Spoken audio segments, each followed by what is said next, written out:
Discipline is not about forcing yourself to do things you hate. It's about eliminating the decision. And here's the disturbing reality: behavioral economists have discovered that the average person makes over 35,000 decisions per day, and each decision depletes your willpower by approximately 2%. By noon, you're operating at half capacity, which means when you try to be disciplined in the moment, you're fighting with a depleted resource. You don't lack discipline. You lack a system that removes decisions before willpower runs out. By the end of this video, I'll reveal the exact pre-commitment protocol that makes discipline automatic in 14 days. But first, you need to see what relying on willpower is costing you. Let me show you what's happening right now. You wake up with resolve. Today's going to be different. Today you're going to be disciplined. You're going to eat clean, work hard, avoid distractions. But by 2 p.m., you've broken every commitment. You ate the junk food. You scrolled for an hour. You avoided the hard task. And you feel like a failure. But you're not. You're just using the wrong strategy. You're trying to make disciplined choices in the moment. But the moment is when you're weakest. Because the moment is when willpower is depleted, and your brain defaults to comfort. Here's what nobody tells you about discipline. It's not a character trait. It's a design problem. Disciplined people don't have more willpower than you. They've just designed their environment and routines so they don't need willpower. They've automated the behaviors that matter. They've removed the decisions that drain them. They've pre-committed to actions before their willpower runs out. And because they're not relying on in-the-moment strength, they don't fail. Not because they're stronger, but because they don't fight the same battles you do. Now here's the brutal part. Every time you rely on willpower to be disciplined, you're training yourself to fail. Because willpower is finite. It depletes throughout the day. And when it's gone, you default to habits.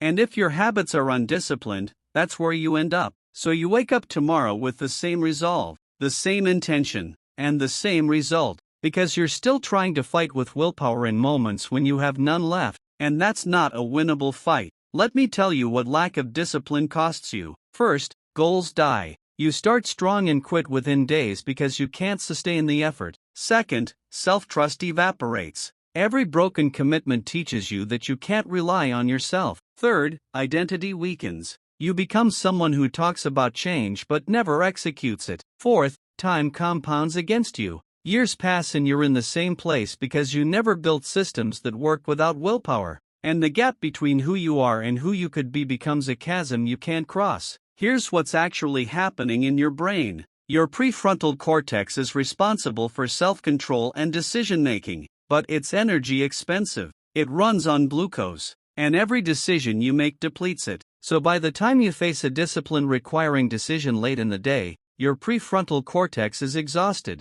And when it's exhausted, your limbic system takes over. That's the emotional, impulsive part of your brain, the part that wants instant gratification. So you're not choosing to be undisciplined. You're just operating from a brain region that doesn't care about your long-term goals. Now here's the shift that changes everything. Elite performers don't try to be disciplined in the moment. They make disciplined decisions once, weeks or months in advance, and then they just execute. They don't wake up and decide whether to work out. They decided that months ago. Now they just follow the system. They don't stand in front of the fridge and decide whether to eat clean. They meal prepped on Sunday. The decision was already made. They've eliminated the need for willpower by eliminating the decision. Here's the framework. Discipline has 3 layers: pre-commitment, environment design, identity reinforcement. Pre-commitment is deciding in advance what you'll do and when. Environment design is arranging your surroundings so the right choice is the easy choice.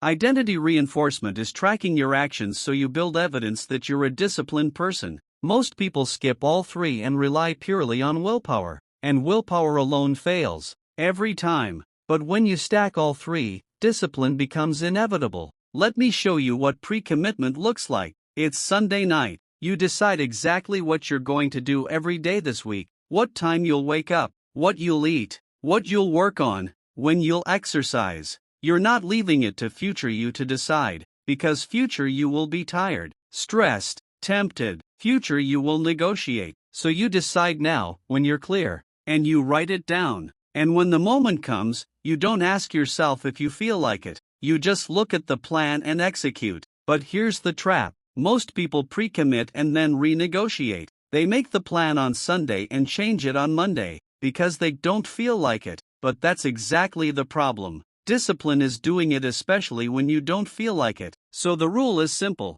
Once you commit, you don't negotiate. You treat the commitment like an appointment with your most important client. You wouldn't cancel on them because you don't feel like it, so you don't cancel on yourself. Here's the psychology. When you pre-commit, you're making the decision when your prefrontal cortex is strong, when you're rested, when you're thinking clearly, and you're binding future you to that decision. So when future you is weak, tired, tempted, they don't get to decide. The decision was already made. They just execute. And execution doesn't require willpower, it just requires compliance. And compliance is easier than decision making. Now here's environment design. This is the part most people ignore, but it's the most powerful. You don't rely on yourself to resist temptation. You remove the temptation. You want to stop wasting time on your phone? Delete the apps. You want to eat healthy? Don't buy junk food. You want to write every morning? Put the notebook and pen on your pillow the night before.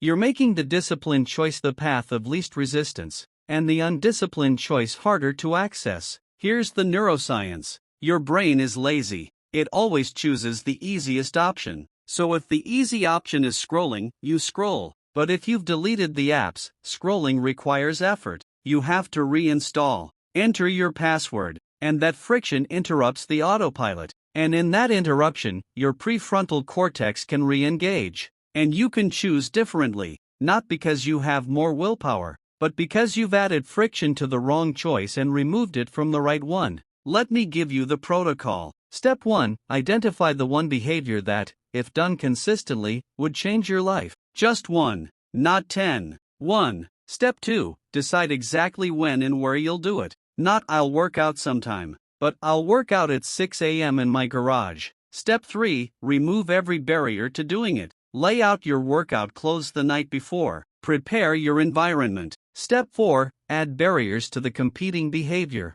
If scrolling competes with your workout, put your phone in another room. Step 5. Track it daily. Put an X on the calendar every day you do it. Here's what happens when you execute this. Week 1, it's hard. You're fighting years of undisciplined patterns, but you do it because you pre-committed. Week 2, it's less hard. Your brain is adjusting. Week 3, it starts to feel normal. Week 4, you don't think about it. You just do it. And by week 6, it's automatic. You're not disciplined because you have more willpower. You're disciplined because you've built a system that doesn't require it. But here's the part most people skip. You need identity reinforcement. Every time you execute the plan, you're casting a vote for a new identity. I'm someone who works out, and your brain counts votes. And when you've cast enough votes, the identity shifts. You don't become disciplined by saying you are. You become disciplined by repeatedly doing disciplined things until your brain believes that's who you are. And belief drives behavior more powerfully than willpower ever will.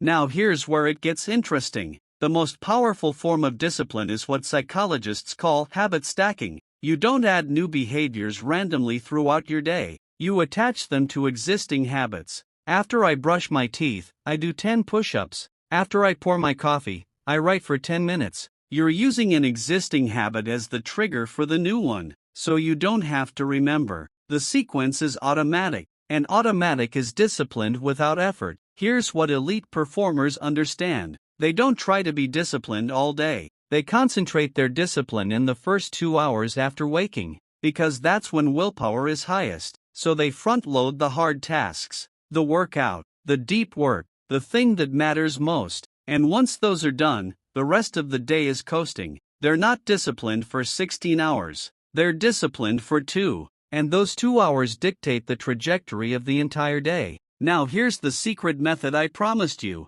It's called the minimum viable discipline. You don't commit to an hour workout. You commit to putting on your workout clothes. That's it. Because getting started is the hard part. But once you're in your workout clothes, you usually work out. You don't commit to writing a chapter. You commit to writing one sentence. Because starting is the barrier. And once you've started, momentum takes over. You've lowered the activation energy to almost nothing, so the discipline required is minimal. but the result is the same. Here's what happens when you apply minimum viable discipline. You remove the overwhelm. You're not committing to something your brain perceives as huge. You're committing to something so small it can't resist. And small commitments build trust. You told yourself you'd put on workout clothes. You did. You're someone who keeps their word. And that trust compounds until you can make bigger commitments, because you've proven you follow through. But here's the trap. Some people use minimum viable discipline as an excuse to do the minimum.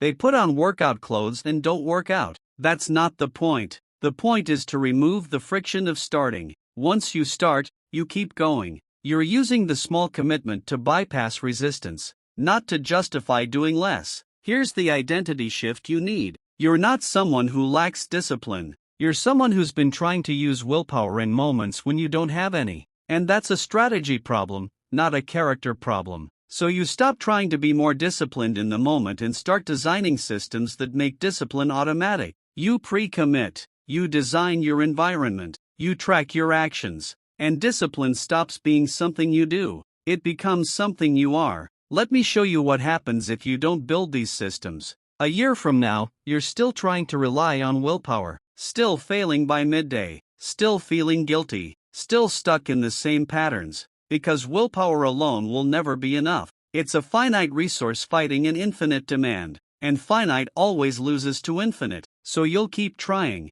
keep failing, keep reinforcing the belief that you're just not a disciplined person, and that belief will become your reality, not because it's true, but because you never learned the code. Here's the truth. Discipline is not about being harder on yourself. It's about being smarter with your systems. It's not about grinding through resistance every single day. It's about removing resistance through design. And design is accessible to everyone. You don't need to be born disciplined. You just need to be willing to set up your life so discipline is the default. And default is easy. Default is automatic. Default doesn't require strength. Now let me tell you what you're losing every day you rely on willpower instead of systems. You're losing hours to indecision. You're losing progress to broken commitments. You're losing self-respect to repeated failure. And you're losing the identity of someone who executes. Because every time you fail to be disciplined, you're reinforcing the identity of someone who can't.